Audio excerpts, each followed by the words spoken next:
এটা অন্য মানুষের কথা বসে তাহলে এমন কিছু কথা বলতেও না কারণ তো সে কিন্তু স্টাফে ওয়েট করতে এগুলো কিন্তু তার কোনো ঘটনা আছে আচ্ছা, কথা বলেন না, আমি ভিডিওটি আমি দিচ্ছি। সাউন্ড নাই ডিবি অফিসে গেছিলাম।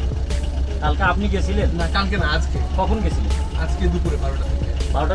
এবার সিসিটিভি ফুটেজে দেখা গেল ঘটনার সময় নুসরাতের সাথে ছিলেন তার গৃহশিক্ষক সাকিন।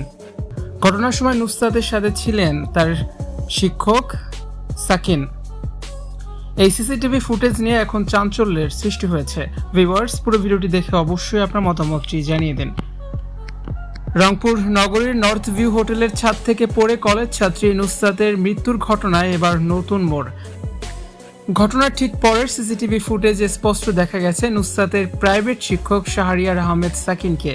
এই সিসিটিভি ফুটেজ সামনে আসার পর শিক্ষক ও ছাত্রীর মধ্যকার 1 বছরের প্রেমের সম্পর্ক এখন আরও বেশি স্পষ্ট হয়ে উঠেছে।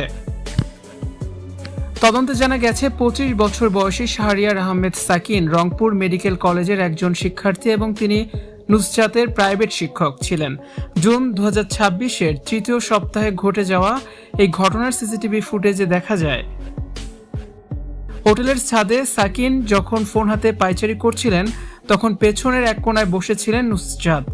ঘটনার ঠিক পরের মুহূর্তেই সাকিনকে মোবাইল হাতে সেখানে পায়চারি করতে দেখা যাচ্ছে।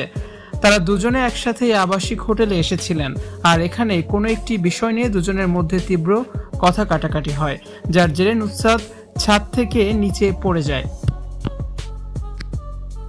ঘটনার পর সাকিনের বিরুদ্ধে উঠেছে আরও এক চাঞ্চল্যকর অভিযোগ। নুসরাত ছাদ থেকে লাফ দেওয়ার ঠিক আগেই নাকি সাকিন তার ফোনটি সম্পূর্ণ রিসেট করে দেন যাতে সমস্ত তথ্য ও চ্যাট মুছে যায়।